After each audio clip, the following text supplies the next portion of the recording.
But today we have as our guest a longtime resident for 41 years of Sudbury, Maxine Yarbrough.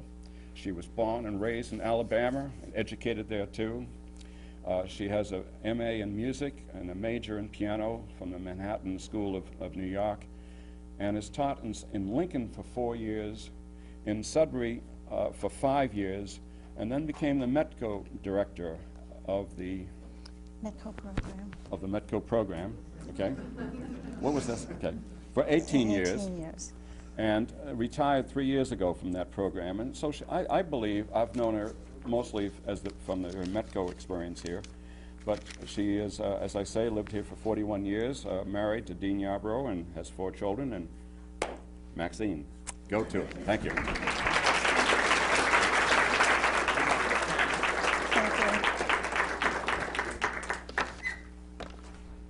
Thank you, Lee. I'm just going to go right ahead. This train moved silently and only at night. There were no tickets or fares, and it carried only human cargo. And that's a quote from Martin Lane. Today, I will share my research on the Underground Railroad here in Sudbury. In order to fully appreciate the heroic efforts of the runaway slaves and the abolitionists, I will present an overview of the circumstances that led to the Underground Railroad. In addition, I will highlight some of the key people and locations in Sudbury, as well as the music from this era. To begin, it is essential to understand just what the Underground Railroad was and how it operated. The Underground Railroad network was a result of slavery in the United States, which had been tolerated and practiced and legal in our country from the early 1600s up until the end of the Civil War. Slavery was an inhumane institution of exploitation of labor practiced throughout the South in the 17th, the 18th, and 19th centuries. Although there were slaves in New England and even here in Sudbury, slavery was not successful in the North due more to climate and industrial conditions rather than to moral objections entertained by the masses of citizens at that time. Slavery yielded enormous economic growth and development in the United States of America by the use of forced labor from Africans. The Underground Railroad was not an actual railroad of steel and steam. It was a network of paths through woods and fields, river crossings, boats and ships, trains and wagons. Its passengers, the fugitive slaves seeking freedom, were always haunted by the specter of recapture. The Underground Railroad was a network of brave, sympathetic people engaged in helping fugitive slaves, Africans, to reach freedom in Canada. Its stations were the houses and churches of men and women and agents of the Underground Railroad who absolutely refused to believe that human slavery and human decency could exist together in the same land. The Underground Railroad network emerged during the year of the 1800s in 1861 and between the turn of the century and the outbreak of the Civil War. Throughout those 60 years, 100,000 slaves worth $30 million escaped from their masters.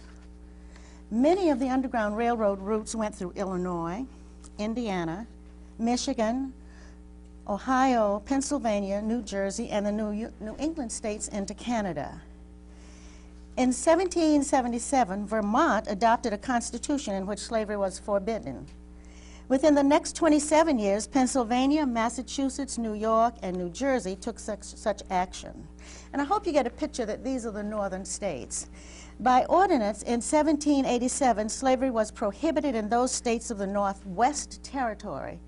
And those states were Ohio, Indiana, Illinois, Michigan, and Wisconsin. Iowa later joined in the Union as a free state. The effect of this condition with these states in the North, it created a band of territories free of slavery. And it enabled these states, slaves to escape into these states and live free and work, although they had to always be careful. Since Canada was a part of the British Empire, it was not only a free territory, but one in which fugitives from slavery could not be extradited. Long before the invisible Underground Railroad network was organized, slaves in colonial America had frequently escaped from their owners and had begun their journey unaided. Many of them completed their self-emancipation without any assistance. The struggle to gain freedom has been traced back to 1786 by a fugitive slave owned by George Washington. However, it is interesting to note that many slaves went south. They ran away to major slaveholders like Montgomery, Alabama, Mobile, Alabama, New Orleans, and other southern cities in the hopes of reuniting with their family members who had already been sold to slave masters in the South, or further south. In April of 1775, the first abolitionist society was established in Pennsylvania. The Abolitionist Society suspended operation for a time during the Revolutionary War. It resumed operations in 1784 and was renamed the Pennsylvania Society for promoting the abolition of slavery. The society's first president was Benjamin Franklin. The Fugitive Slave Law was passed in 1793. This provided that any person could apprehend a fugitive slave, take him before a U.S. commissioner who was required to send the slave back to his master based on the word of the finder. It further provided that any person aiding a fugitive slave was subject to a $500 fine. This law failed to check runaways because we had this band of free states at that time that they didn't have to turn them in. This law failed to check runaways. Having the protection and support of free Africans, abolitionists, runaways were able to settle and live in these free states. However, they always had to be on the lookout for slave hunters. The slave owners, southern states wanted a law with more teeth, and at the same time, the anti-slavery sentiment in the North was beginning to grow. The southern states demanded for more teeth in the fugitive law that it prevailed, and this desire and want of them prevailed. It resulted in the Fugitive Law of 1950. This law was amended, and it made it much more difficult for runaway slaves. This law required that federal marshals were required to arrest and detain fugitive slaves under the penalty of $1,000. The slave could give no testimony, and no one could help him or her. Any person aiding the fugitive or assisting in taking him from the marshal or an agent of an owner was subject to a $1,000 fine and imprisoned for 6 months for each offense, and also had to pay the slave owner $1,000. This was the new law, the amended law of 1850. The amended Fugitive Law of 1850 made it dangerous to help slaves. It made the abolitionists more determined. William Lloyd Garrison, who was leader of the Boston abolitionists, Charles Sumner, whom we know the tunnel is named after him, the tunnel that takes us to the airport, Whipple, and many others, men and women of high standing, were very outspoken in their opposition to this amended law of 1950. But many people were not. Many Northerners were sympathetic with the slave law out of sympathy for the slave owners, and were also eager to collect the rewards that were offered. Those who helped the slaves exposed themselves to the danger of detection and prosecution, as well as to the scorn of the neighbors. At first, the Underground Railroad was simply called the Underground Road or Network. It was in 1831 that the steam trains began operating. And at that time, like the steam engine railroad system, the Underground Railroad developed a set of titles and job descriptions. An agent was anyone who worked on the Underground Railroad. The fugitive slaves were temporarily housed in stations, and the owners of the station was called as the station master. Those who accompanied the escaped slave to the next station were conductors. The larger Underground Railroad organization had managers or presidents. Individuals who contributed money for clothing and transportation were called stockholders. The Underground Railroad was never a formal organization, but it was as successful and systematic as any formal legal organization would have been. In my reading, I guess Concord had a women's group or society that made clothes and repaired old clothes so that they were prepared to give this kind of clothing need and assistance to runaways. Levi Coffin was a Quaker born in North Carolina, later emerged to Indiana and finally settled in Ohio and was called the president of the Underground Railroad, although there was no such office. He felt very strongly about these views and he migrated from North Carolina. In my reading, I read that his father was not a slave owner, but he saw many slaves being really abusively treated in North Carolina, and as a boy, he vowed that when he grew up, he wanted to participate in some efforts to help. So he is said to have aided 3,000 fugitives to freedom himself. Harriet Tubman, of course we know her as the Moses to her people and her passengers, escaped from slavery in Maryland in 1849. She subsequently returned to the South 19 times and rescued over 300 slaves. Harriet Tubman was one of the most successful leaders and conductors of the Underground Railroad, taking slaves to the North and to Canada, and I suppose she may be one of the best known. The slave hunters of fugitives had little trouble catching their prey until they came up against the Underground Railroad operators. There, the trail ended in a maze of problems which were indeed difficult to solve, or if not possible to solve. A fugitive once handed to a conductor would be passed from one station to another, but never twice in succession to the same keeper. The lines of travel were many and devious, and the stations were innumerable and strictly anonymous. One conductor or station manager knew but one or two operators with whom he worked and cared to know no more, because he couldn't be questioned as to where you took this one and where does it go. As soon as he transferred his freight, he lost entire sight of it and never knew the outcome. And when you begin to do your research, you will find that it's very difficult because very little is written about this activity. Fugitives coming into Massachusetts frequently come from Virginia or further south. They come by boat to New Bedford or Boston.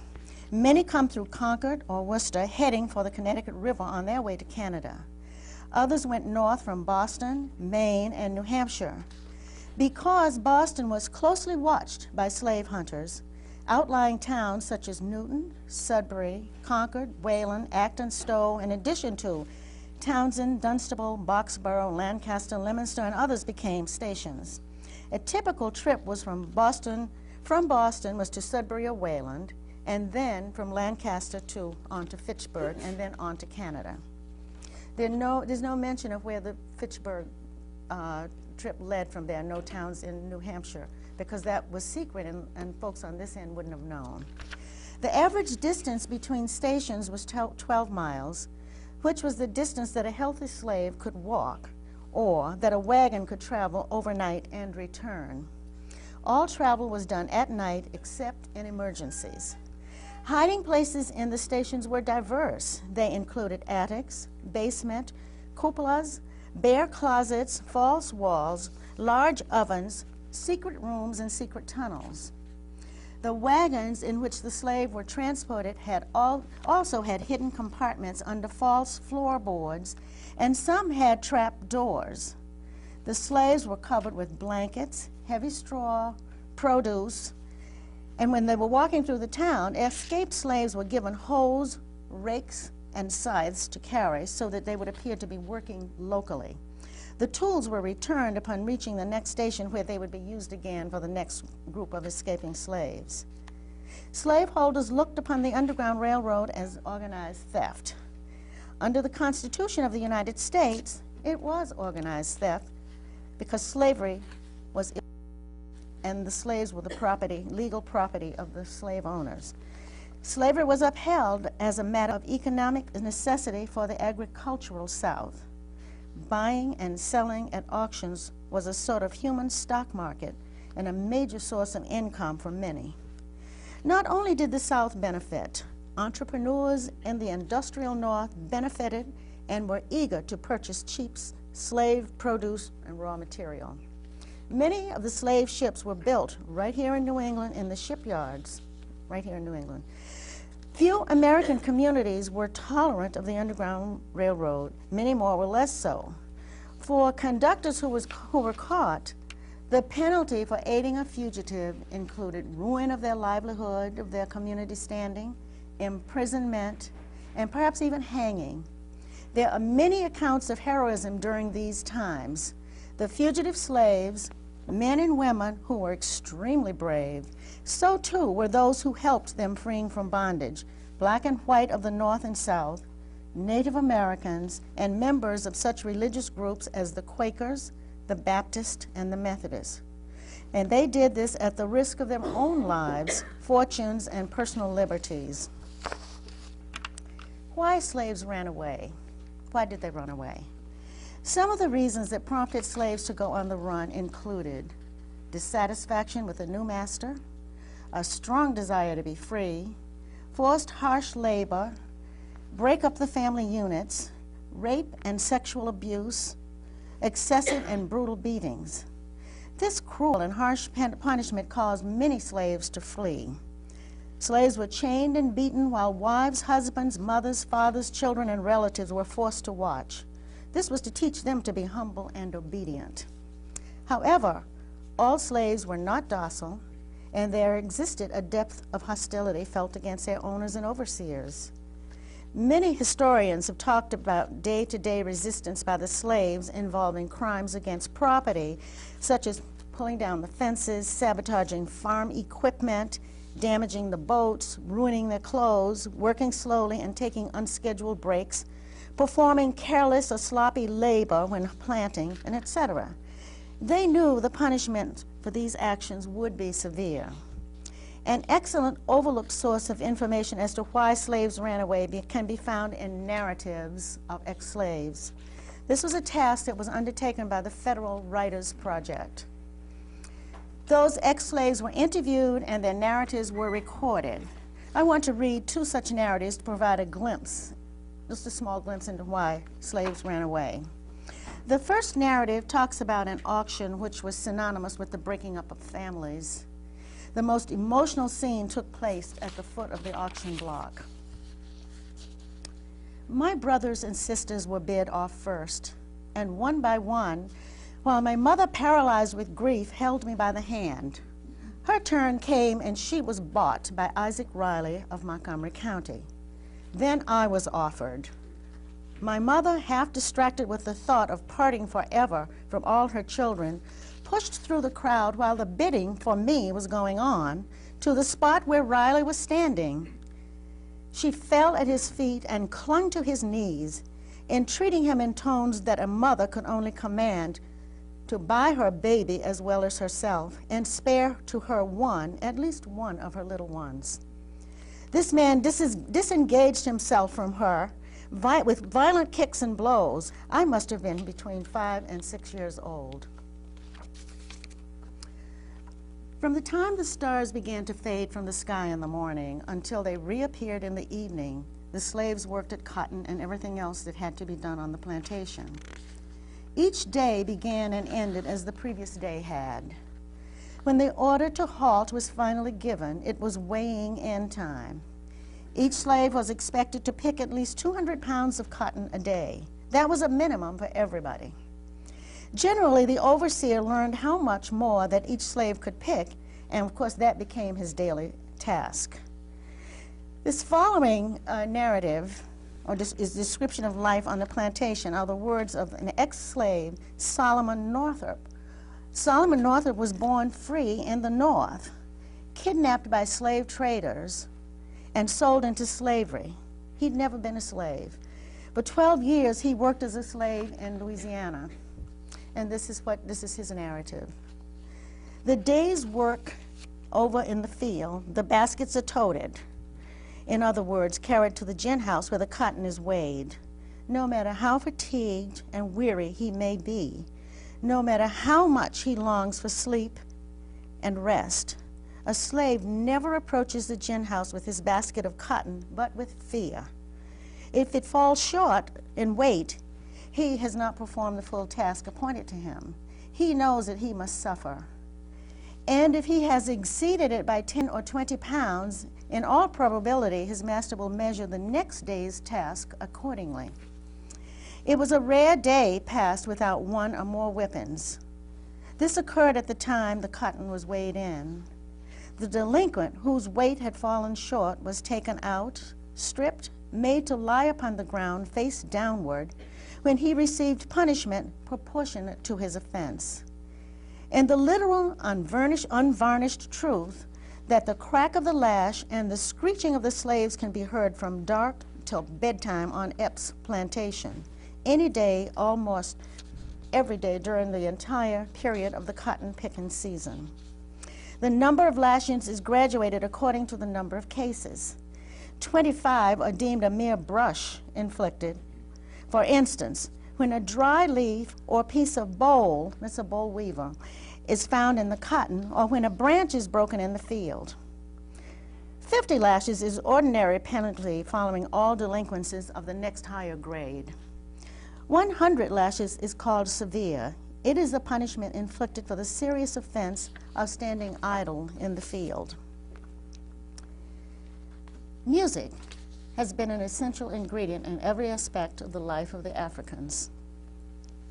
Music enabled them to explore their inner strengths in order to bring order to the turmoils of life under their command. The African Americans' experience in this country from the very earliest of days in the fields can be told in song. Slaves were not allowed to gather in large or even small groups for fear that they may be planning a rebellion. There were many rebellions. The most famous was the Nat Turner Rebellion. The only mass communication from plantation to plantation was through songs and singing, and that they did.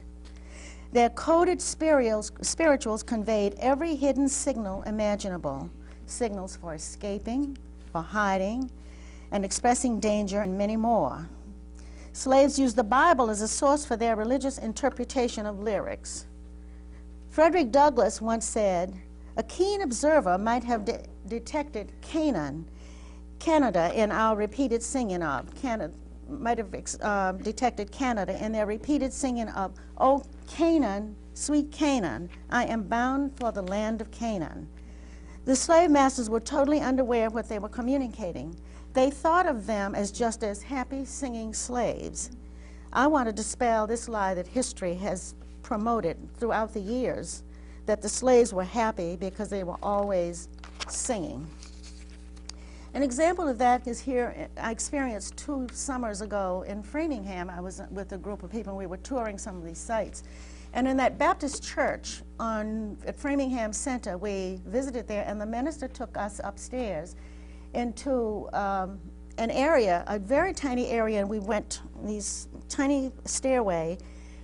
And there is a bench. It's there today. There is a bench where slaves were taken, 2 or 3 could fit in at a time. And the slave master, there was a seat for the slave master on the side, because he too, even in Framingham, had those fears. This church can be visited in Framingham. I spoke with the minister afterwards, and I said, "Why do you have it enclosed? Was it enclosed in those days?" She said, "No, it was open.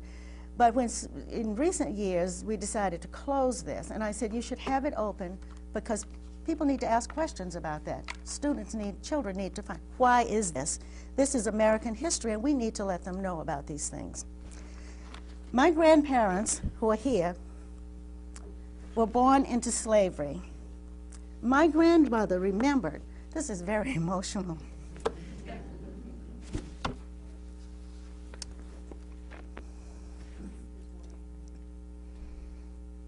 My grandmother remembered being 8 years old when slavery ended. She heard much talk about the life and pain of slavery from her elders as she grew up. My grandfather had an early death, and my grandmother lived with us. She lived to the ripe old age of 95 and died in our house when I was 20 years old. I learned a lot about slavery from her. I can remember her humming and singing different songs as she frequently reflected on some of her experiences and those of others she'd heard about. When sad memories surfaced with her, she would hum and sing for spiritual consolation. One of her favorite hymns was, I guess I'll have to speak it, Lord, I want to be a Christian just like you. Lord, I want to be a Christian just like you. And the refrain would go, into my heart, Lord, I want to be a Christian just like you. I see this song in hymn books today, in current hymn books, and it says, in my heart. My grandmother said, in my heart, deep in my heart, I want to be a Christian like Jesus. I want to be, because that's what they learned. I don't want to be like the slave master. I want to be like Jesus. She sang that a lot, and of course there were many other songs, and that was her way when she thought of, she was 8 years old when slavery ended, but when she thought of these memories, this is what she used to sing, and I can see her really clearly. There's a photographs here of my grandparents from South Carolina.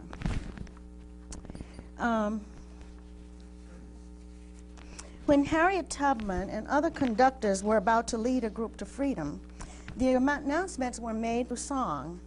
Some familiar songs you may know are Steal Away, Steal Away, Steal Away to Jesus. I think you know that one.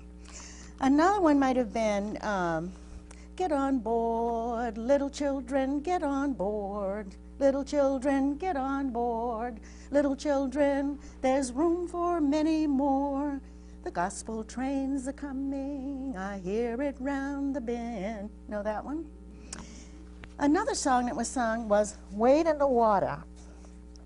This song was very important because when the bloodhounds were on their trail, they'd sing, wade in the water, wade in the water, children, wade in the water. God's gonna trouble the waters. You know that one? Okay. My favorite signal song for runaways is Follow the Drinking Gourd. Is that a popular song? Do you know that one? The drinking gourd is a code for the North Star. And I have to tell you this, slaves were in three categories. They were the craftspeople or the artsy people who, artisans, I guess they were artisans, and there were house slaves, and there were field slaves. The house slaves, the artisans, when you're visiting those beautiful mansions down in South Carolina and on the coast there, I can't think of the name of them now, but you see all that beautiful woodwork, you don't think that was done by slave masters. That was free labor by the slaves. All of those mansions that exist today that are on the tourist trail when you visit these southern cities, that was free labor by artisans. The other slaves, the house slaves and the field slaves were called house niggers and field niggers. I'm not saying this to be shocking, but this is what Africans were not known as this, and this is what their slave owners named them.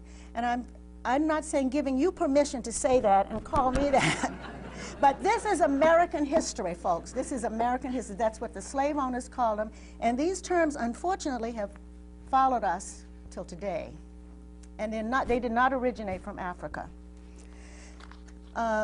During that time, the slaves that worked in the field were not allowed to use the utensils in the house. So they would take gourds in the South. There are gourds, and you don't see them in the North. They're gourds that grow on the trees. And they would take these gourds and scoop them out, cut them out, and make a cup, a drinking utensil. And these cups, all slaves, all of those that worked in the field, this is what they did. They just scooped out the stuff and dried them, and these were drinking utensils. This song, when it was time to prepare a song that would keep it a secret, the Big Dipper looks like their cup, drinking cup. So they sang this song, they created this song, Follow the Cup, Follow the Drinking Gourd. And this song it's a signal for runaway slaves. It says Follow the Drinking Gourd was a metaphoric allusion to following the Big Dipper and the North Star. And this is how they got north, at following the stars, the Big Dipper and the stars. This traditional spiritual served as a map for escaping slaves. And I'm going to try to do this song. Okay, see if you heard this song, this little melody running around your plantation, and what kind of, how you'd feel about it, whether you'd want to get ready to leave or not. And here are the directions, and this is the map. Follow the drinking gourd, follow the drinking gourd. When the old man is taught to carry you to freedom, follow the drinking gourd. The river bank makes a very good road, follow the drinking gourd. Sorry, I have to do that again. The river bank makes a very good road, the dead trees will show you the way. Left foot, peg foot, traveling on, follow the drinking gourd. When the sun comes back and the first quail calls, follow the drinking gourd. For the old man is a-waiting for to carry you to freedom, follow the drinking gourd. The river ends between two hills, follow the drinking gourd. There's another river on the other side, follow the drinking gourd. When the great big river, some little river, follow the drinking gourd.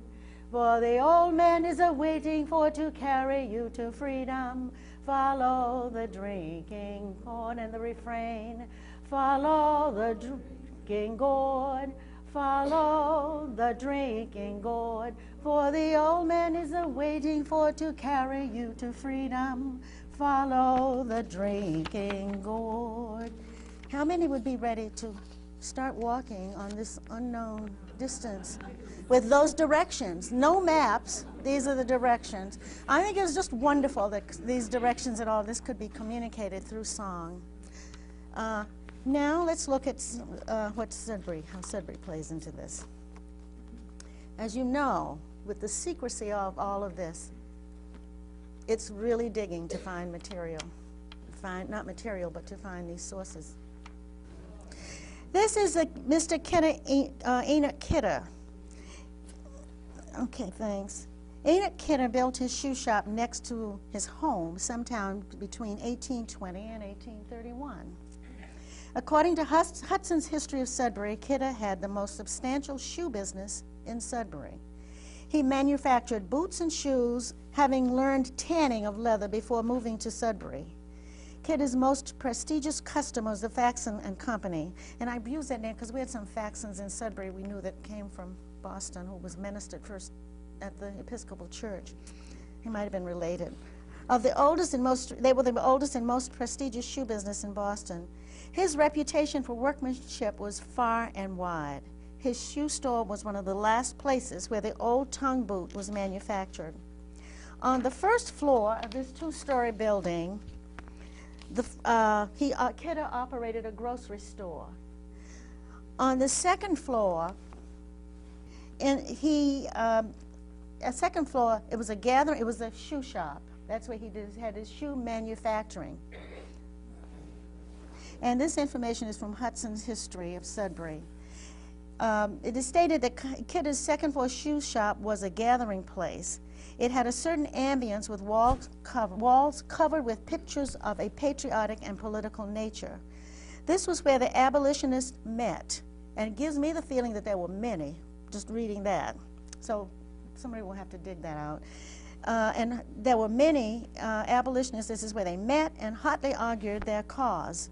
It was in the Enoch Kidder's second floor shoe shop also that the Sudbury Republican Party was born.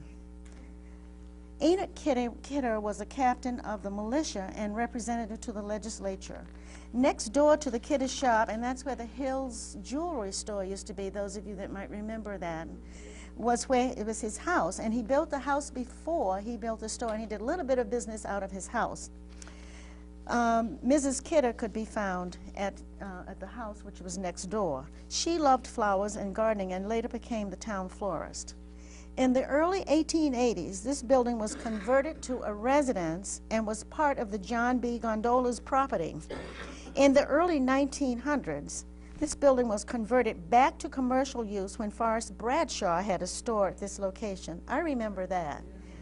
The present occupant of the Kidder building now is DeWolf Real Estate. So it doesn't look anything now as to what it looked then, but this is where the abolitionists met. And when I read the word abolitionist, I thought, gee, there must have been a whole bunch of them. So, can I have the next slide, please?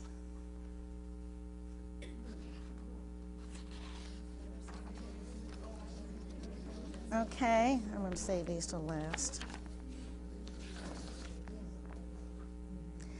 Okay, this is the house of Mr. Israel Howe Brown at 71 Concord Road. According to Scott, the barn of Israel Howe Brown was a station on the underground to Canada for escaped slaves. Mr. Brown was a station master and also the conductor. He had several wagons built with false bottoms in which his live cargo traveled to the next station, which was Lancaster. Though suspected and often stopped, he was never caught transporting fugitive slaves. The Israel Howe barn is actually where the slaves were hidden. The barn is no longer on the lot where the house stands. In my research, I have been able to find anything in print as to what happened to the barn, but according to the present occupants at 71 Concord Road, they say that next door at 61 Concord Road is the foundation, and they suspect that may have been the barn. I did not take a picture of the foundation, but the barn is no longer there, but this is the house of Israel Howe Brown. And he was a very active abolitionist, conductor, and station master.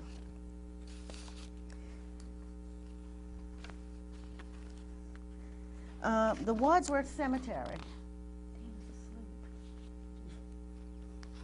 The Wadsworth Cemetery was across the road from the Israel Howe Brown house. So now can you picture that is? This is important because when people became too suspicious of fugitives in his care, this is where he would hide them in the burial grounds across the street. After dark, it was felt that no searching parties would not care to venture into the cemetery in the dead of night. When it was time to raise the Wadsworth Monument in 1852, the land was acquired from Israel Howe Brown, so he actually owned a lot of land across the street from his house and all the land down to where the Goodnight Library is. Okay. Can you change that one? We just did that. This is the Barton House on 285 Old Marlborough Road. This was a very interesting. I had trouble finding stuff about him, and then of course I got my hands on his diary, and it was most interesting. And I'm just going to read a part of it that has to do with the Underground Railroad, but the entire diary is very interesting.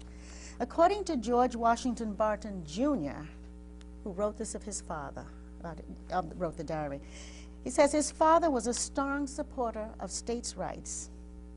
Remember we talked about states' rights earlier? He was often heard to say he would gladly hang Sumner, Charles Sumner, Wilson, Greeley, and the other abolitionists to the nearest tree. But his son says, father was too tender-hearted to have so helped even if the opportunity had occurred. He had a genuine heart of justice and sympathy. Nature overcame him in all concrete cases of theoretical beliefs in the abstract politics. In other words, later years I often told him his heart was better than his head. While working as a clerk at the store in West Acton, where he lived at that time, and before he was married, he went one evening to listen to a lecture on anti-slavery by a Negro, practically coal-black and formerly a slave. This was the late 40s, at a time when there was very little sympathy with anti-slavery and anywhere in the North as well as the South. After the lecture, he found that the Negro could get no place to stay overnight because most people were opposed to him, and those who might be in favor of his doctrine either did not wish to get in so close contact with a Negro or were afraid to shelter him, as in those days it was so much as a man's life was worth to have a Negro or an anti-slavery advocate in his house. This aroused my father's spirit of justice and fair play.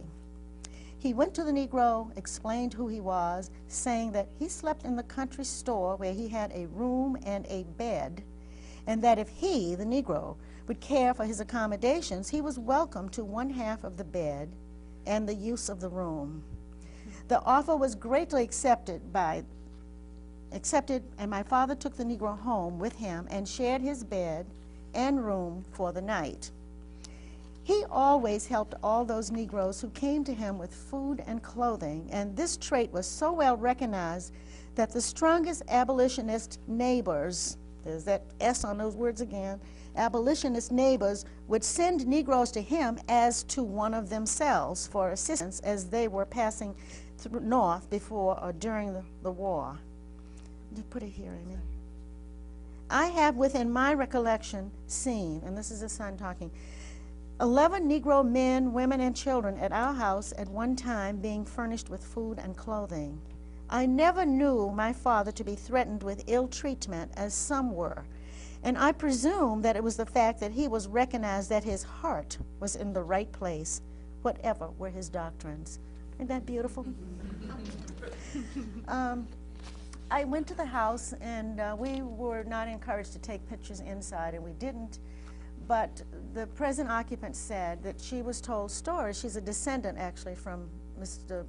Barton, and she said that her uncles told her that they could tell when they would see these Negroes in the house, in the dining room, being fed, and then they would go to the hiding place, and when it was time to leave, they, of course, would be in bed. But the next morning, when they got up, the horses would be tired, and the grandfather would be tired. So they knew that these people had been taken to Lancaster, and that's where they went. I thought that was a really neat story. And I read that as it was written by the son. Maynard Farm, 125 Powers Road. It was difficult tracking down information, but there was some information in the town clerk's office, and they talked about the Maynard Farmhouse as a station on the Underground Railroad. The Maynard Farmhouse possessed all of the trappings to have made it a successful hiding place. Fugitive slaves would have been hidden in the basement. In the sitting room, directly above the basement and at the front edge of the hearth, there's a plate covering an opening with a removable top. Under this disguised cover are two metal slides where food would have been handed down to the slaves in the basement. History of the house states that a stand holding a Bible over this place, over this opening, was used as a disguise for slave hunters, because they would not suspect that the Bible would have been used in such a manner. Next to the main house is an open breezeway, and from there a stairway that leads down to a basement. Through another door is a tunnel leading to the barn's main floor and out back into the fields and woods. And this is, many pictures were hard to take of these hiding places because they were dark. And this is one, but this is the tunnel, and I don't remember the distance, but it's a distance, and it leads out to that red barn that was, I guess, on the other picture. And as you exited this long tunnel, it came out behind this barn, in the back of the barn, and the slaves could either go up in, or they had free access to run out the back at ground level from this tunnel from the other basement. I hope I've said that so it makes sense. I hope you understand what I'm saying. Okay. This house was accessible to 117, easily accessible to 117 for a trip to Lancaster. I had some couple of houses that I really searched, and I had trouble documenting them, and I have not documented them.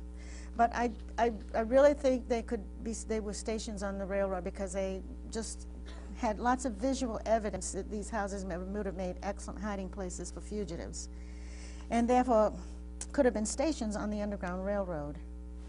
The Cutting Farm had some features that suggest it might serve as a station on the Underground Railroad. In one room, there was space behind the beehive oven. That's the older house. Yeah, that's the house as it was, and this is today's house.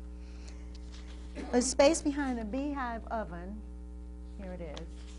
And it's sort of hard to take pictures so you can see all these details, but behind this was slaves could hide in there.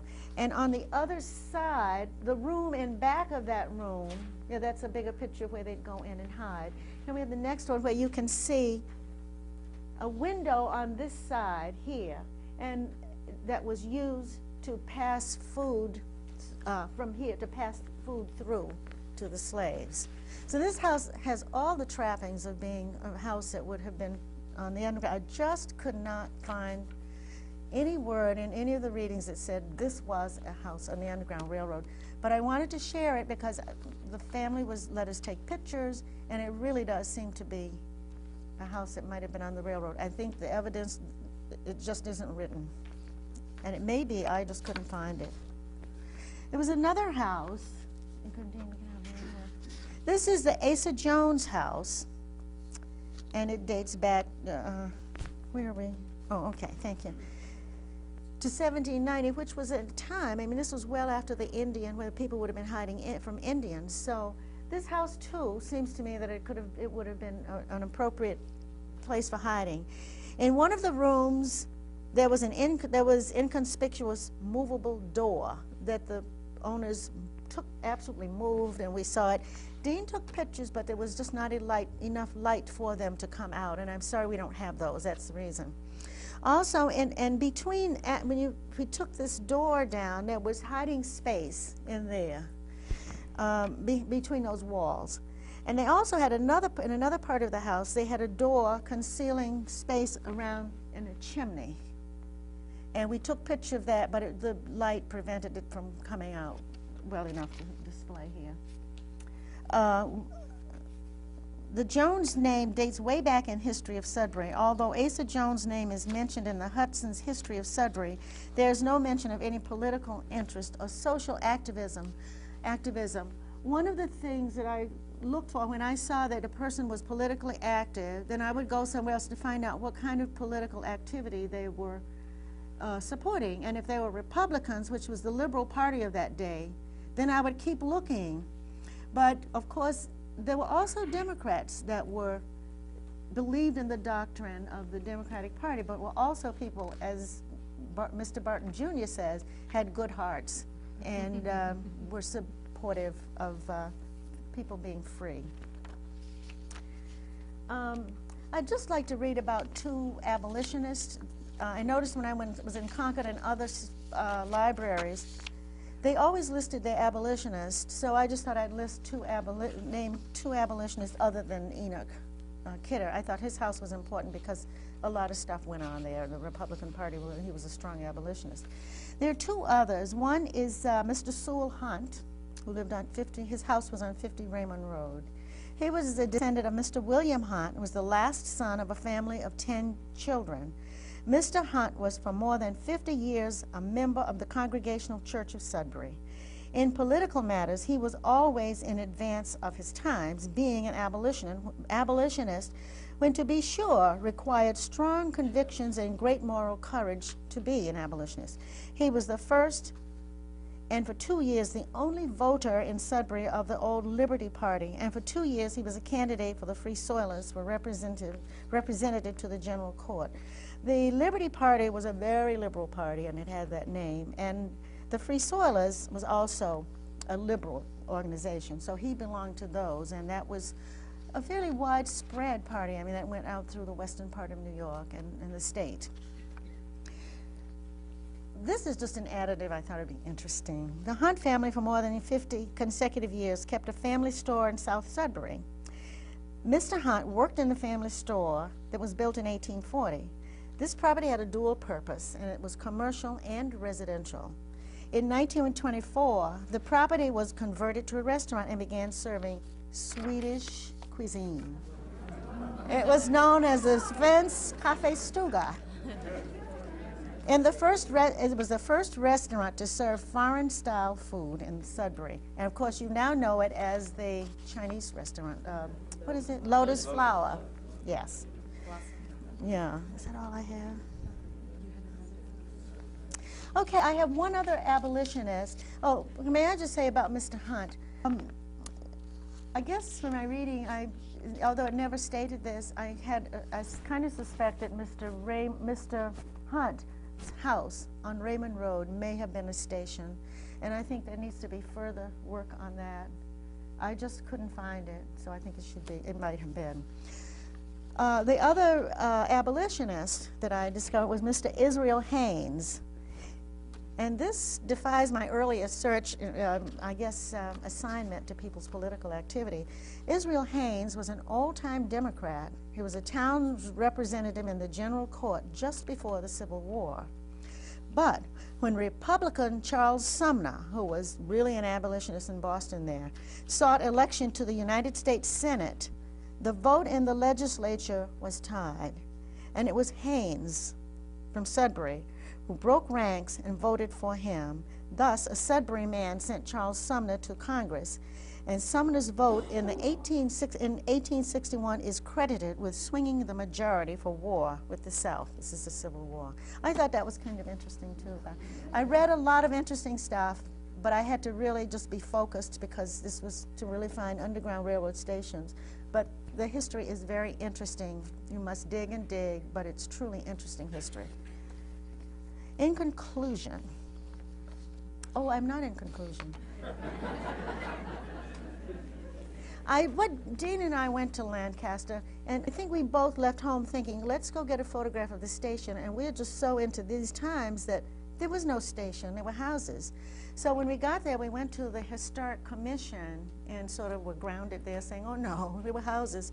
So we decided to take photographs of 2 of the 3 houses that were on the Underground Railroad. They may not mean anything to you, but we just thought it would be interesting. And this is where, these are the houses. This house was I forgot. I don't remember the name, but this is one of the houses where Mr. Brown would have taken slaves. And as we said earlier, he would have gone different routes each time in order that he wouldn't be caught. But this is one of the houses that he traveled from Sudbury to, probably back roads around 117. And the other house was this house here. And so these were 2. We could not find the 3rd house. And they may not be relevant to Sudbury, but I just thought it would be interesting that this is where they were taken, the slaves, the fugitives from Sudbury. In conclusion, I am suggesting to the Historic Society that this research on the Underground Railroad continue as a work in progress. These 2 properties and the other stations that have been alluded to, that I talked about, the Jones House and the Cutting House, should be further pursued as we continue to enrich the history of Sudbury. Thank you. I'm glad this is over.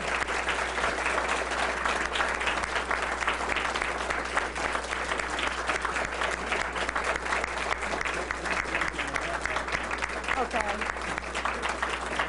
Thank you. I need to thank Don Bishop, Denny Donaldson, okay, there it is. All of the people that let us visit to see the house, to see their hiding places, and to photograph them. Really appreciate that. It helped to make it more visual and interesting for people. So thank you very much. I'd like to thank the libraries of Concord, Sudbury, and Lancaster. The town clerk's office was very helpful. All of the folks there, Kathy and her other co-workers there. I went to the National Park Service in Boston, and they were very helpful, and they gave some of this literature that I had here. Denny Donaldson, who took me by boat to the Athenaeum Society, and we got books there. Becky Fairbank, who got information to me about the Maynard Farm. Don Bishop, did I say Don Bishop? Yes, okay. Judy Dodge, who lent me books and was helpful. And I hope I haven't forgotten anybody, but I do need to thank my family. Dean was very helpful. I think he enjoyed this as much as I did. He took me everywhere I went. My children have, 3 of my 4 children have come home to be supportive, and they have come home to edit this for me, so I can't tell you how grateful I am to them. And also to celebrate with Dean and me and friends our 45th wedding anniversary. So.